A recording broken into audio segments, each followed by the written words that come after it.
লিটন দাস এখন অনেক পরিণত। দর্শকের গালি কিংবা তালি দুটোকেই দেখেন ইতিবাচকভাবে। ভক্তদের হতাশা দূর করতে লিটন সিরিয়াস নিজেকে বদলে ফেলতে, তাদের মন ভরাতে পারফর্ম করতে চান ধারাবাহিকভাবে। নাইয়ান বিন জসিমের রিপোর্ট। গোলটা দিতে পারলো না, অনেকদিন ধরে পারতেছি না ঠিক মতন করতে। হয়তো বা দুই একটা কথা বলেও দেয়, কিছু বলতে চাচ্ছিলেন। এই তাকিয়ে থাকাটা আসলে কোনো কিছু বলা, তারাও এক ধরনের কথা বলতেছিল, আমি হয়তো বা তাকিয়েছিলাম। লিটন কুমার দাস তো আসলে এই বিষয়টা আরও বেশি ফেস করতে হয়েছে, মানে আপনার পুরো ক্যারিয়ার জুড়ে। এটাকে আসলে এখন আপনি কিভাবে দেখেন? বাংলাদেশের মানুষ আমাকে ভালোবাসে বিদায় কিন্তু এক্সপেকটেশন অনেক হাই থাকে, যে জন্যে মানুষ হয়তো বা দুই একটা কথা বলেও দেয়। সেম কিন্তু আমরাও যখন ওয়ার্ল্ড কাপ খেলা দেখি, স্বাভাবিক আপনি যখন ফুটবল ওয়ার্ল্ড কাপ দেখেন, আপনি হতে পারেন আর্জেন্টিনা, ব্রাজিল বা যে কোনো হোয়াটএভার, যে কোনো একটা টিমের সাপোর্টার হতে পারেন। ওই টিমের প্লেয়ার যখন গোল মিস করে, আপনারও কিন্তু উত্তেজনায় আপনি কিন্তু বলে দেন যে কী করলো, গোলটা দিতে পারলো না, ইজি গোলটা দিতে পারলো না। তো বিষয়টা হচ্ছে এরকমই, আমরা যারা আসলে যাদেরকে খুবই পছন্দ করি তাদেরকে নিয়ে এই জিনিসগুলো কিউরিওসিটি থাকে যে ওই প্লেয়ারটা তো ভালো, কেন পারফরমেন্স করতে পারতেছে না। সো আমার কাছে মনে হয় এই জিনিসটা আমি পজিটিভ ওয়েতেই দেখি।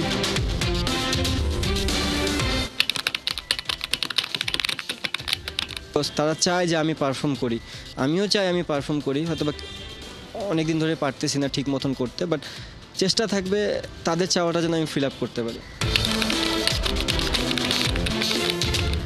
আপনাকে লাস্ট বিপিএলে একটা সেঞ্চুরির পরে গ্যালারির খুব কাছাকাছি দর্শকরা আপনাকে দুয়ো দিচ্ছিল, আপনি গ্যালারির পাশে দাঁড়িয়ে উল্টা দিকে দর্শক দিকে তাকিয়েছিলেন।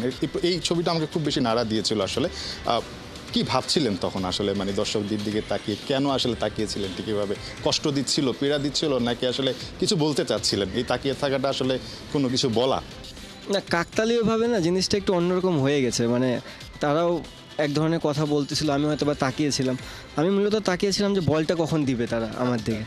তো মানে পার্টিকুলার টাইমে না জিনিসটা এমন না যে এই জিনিসটা আমাকে ফার্স্ট টাইম শুনতে হয়েছে। এই জিনিসটা কিন্তু অল ওভার দ্য বাংলাদেশে আমি সব জায়গায় ওইটার আগেও আমি অনেকবার শুনেছি। সো একটা জিনিস হচ্ছে, আপনি যখন নতুন কোনো কিছু ফেস করবেন আপনার জন্য বিব্রতকর লাগবে, বাট আপনি যখন কন্টিনিউ বেসিসে ফেস করবেন এটা আপনার কাছে একটা ইউজ টুর বিষয় হয়ে যাবে। তো আমার কাছে ওই জিনিসটা ওই দিনে ইউজ টুই ছিল, বাট আমি চেষ্টা করতেছিলাম যে বলটা কখন তারা আমাকে দিবে। বাট জানি না, সামহাও ওইটা কাকতালীয়ভাবে সোশ্যাল মিডিয়াতে অন্যরকমভাবে হয়ে গেছে। বাট আমিও চাই যে তারা আমাকে ভালোবাসে বিধায় তারা আমার চায় যে আমি পারফরমেন্সটা করে যেন তাদেরকেও ওই জিনিসটা, কারণ আলটিমেটলি তারাও চায় যখন আমি বাংলাদেশের জার্সিতে গায়ে নামবো যেন বাংলাদেশ জিতে। আমি পারফর্ম করি, ডাজেন্ট ম্যাটার, বাংলাদেশ যেন জিতে। সো আমার পারফরমেন্স যদি বাংলাদেশ জিতে, সেই জিনিসটা ওনারাই চায়। তো চেষ্টা করবো এই জিনিসটা যেন কন্টিনিউ করতে পারি। সংযুক্ত আরব আমিরাত সফরের প্রস্তুতিতে রুদ্ধদ্বার অনুশীলনে ব্যস্ত বাংলাদেশ দল। ক্রিকেটারদের স্কিল নিয়ে কাজ করার কথা জানালেন জাতীয় দলের সিনিয়র সহকারী কোচ মোহাম্মদ সালাউদ্দিন। লিটনের অধিনায়কত্ব আর স্কোয়াডে মিরাজের না থাকা নিয়েও কথা বলেছেন তিনি। রহমান পেয়ারের রিপোর্ট। আমরা একটা কালচার চেঞ্জ করার চেষ্টা করতেছি। এখানে এটা কোনো ইন্ডিভিজুয়ালের কারো টিম না, এটা কারো একার সম্পত্তি না, এটা পুরো দেশের সম্পত্তি। আপনাকে যে রুল দেওয়া হবে সেটা আপনার বুঝি ভালো না লাগে আপনাকে পালন করতে হবে, ভালো না লাগলে আপনি এখানে খেলার দরকার নেই আপনার। ক্রিকেটারদের জন্য সালাউদ্দিনের বার্তা পরিষ্কার। সহ অধিনায়ক শেখ মেহেদী যাচাই করে নিচ্ছেন কবজির পাওয়ার। আসন্ন সংযুক্ত আরব আমিরাত সিরিজের বাংলাদেশ দলে নেই কোনো জেনুইন অলরাউন্ডার। অলরাউন্ডার না থাকলে স্পেশালি হোয়াইট বলে খুব ডিফিকাল্ট টিমটাকে আসলে, কারণ যারা উপরে ব্যাটিং করে তাদের জন্য অনেক প্রেশার হয়ে যায়। যখনই জানে যে আমার পরের দিকে ব্যাটসম্যানরা ব্যাটিং পারে না, তখন তারা কিন্তু ওই যে বলেন যে ডট বল খেলে, তারা এমনি ডট বল খেলা শুরু করে দিবে। সমাধান ছিল হাতের কাছে, তবে নির্বাচকেরা সবচেয়ে ভালো অপশনটাকেই উপেক্ষা করেছে। 2025 বিপিএল এর সেরা খেলোয়াড়ের তাই জায়গা হয়নি স্কোয়াডে। কম্বিনেশনের কারণে বেস্ট পারফরমারকেও বাদ দেয়া যেতে পারে। বিরাট বিশ্বের one of the best allrounder, এটা আমাদেরও তার জন্য খুব, সে যদি খেলতে পারতো সেটা আমাদের জন্য ভালো হতো। সেও বিপিএল অনেক ভালো পারফর্ম করছে। বাট যেটা আমি বললাম যে টিম হয়তো মাঝে মাঝে আপনাকে কিছু কম্বিনেশনের কারণে আপনার বেস্ট প্লেয়ারটাকে আপনাকে হয়তো বাইরে রাখতে হচ্ছে।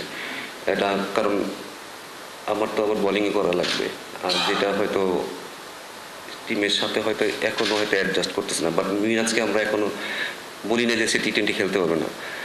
সে টি-20 জন্য আমাদের জন্য একটা বড় সম্পদ হয়ে উঠতে পারে। এবং সে ইনশাল্লাহ আমার মনে হয় যে টিমে ব্যাক করবে। শেখ মেহেদীর কাছ থেকে আরো ভালো ব্যাটিং চান সালাউদ্দিন। এই অলরাউন্ডারের একটা শট দেখে কিছুটা রেগেই গেছেন সহকারী কোচ। সৌম্য সরকারের ফুটওয়ার্ক নিয়েও কাজ করতে দেখা গেছে। সালাউদ্দিন পরামর্শ দিয়েছেন নাজমুল শান্তকে। লজিক্যাল ওয়েতে ক্রিকেট খেলতেছি কিনা, আমরা মনে হয় মাঝে মাঝে লজিক ছাড়া ক্রিকেট খেলি। এক মাসের মধ্যে বাংলাদেশ জাতীয় ক্রিকেট দলের 2টি টি-20 সিরিজ খেলার কথা রয়েছে।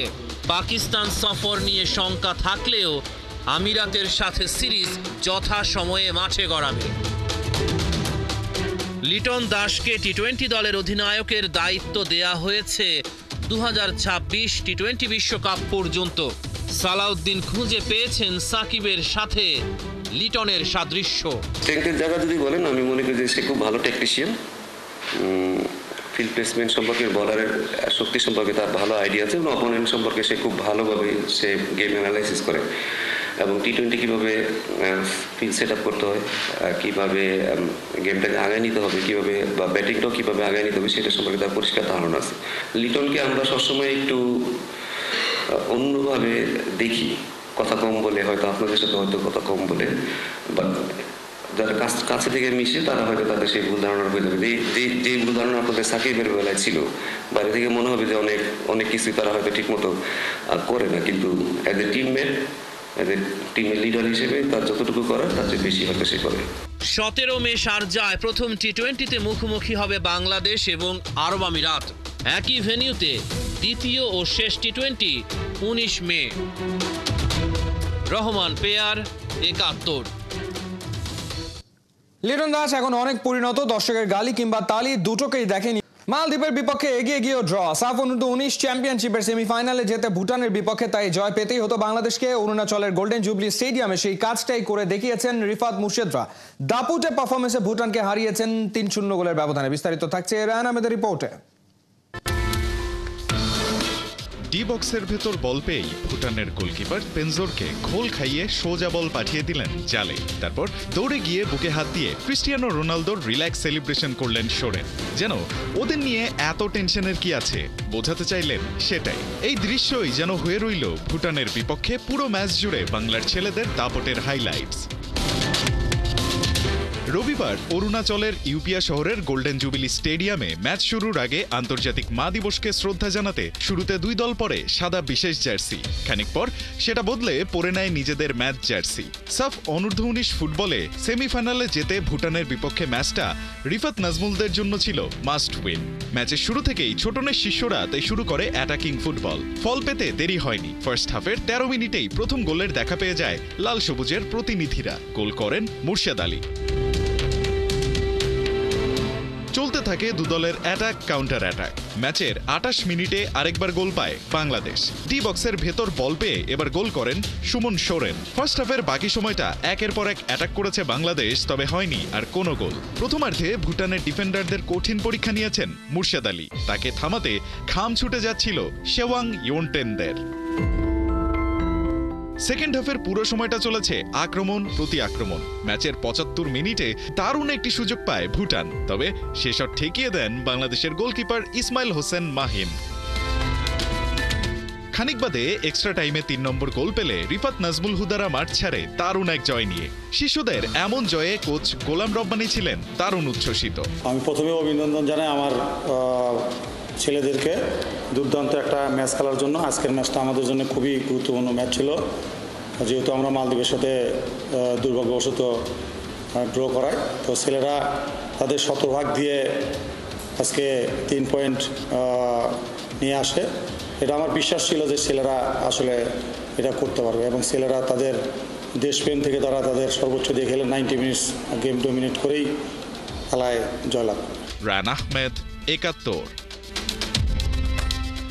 টানা দুবার বর্ষসেরা একাদশে জায়গা করে নিলেন হামজা। সিজনে দুর্দান্ত পারফর্ম করে স্কাই স্পোর্টসের ব্রিটিশ দক্ষিণ এশীয় বর্ষসেরা একাদশে জায়গা করে নিয়েছেন মিডফিল্ডার হামজা চৌধুরী। শেফিল্ডকে প্রিমিয়ার লিগে ফেরানোর মিশনে বড় অবদান এই মিডফিল্ডারের। কোহিনুর করা রিপোর্ট। হামজার সময়গুলো তখন কাটতো বেঞ্চে বসে। ইংলিশ প্রিমিয়ার লিগে লেস্টারের জার্সিতে মাঠ মাতানোর সুযোগ মিলত কালে ভদ্রে।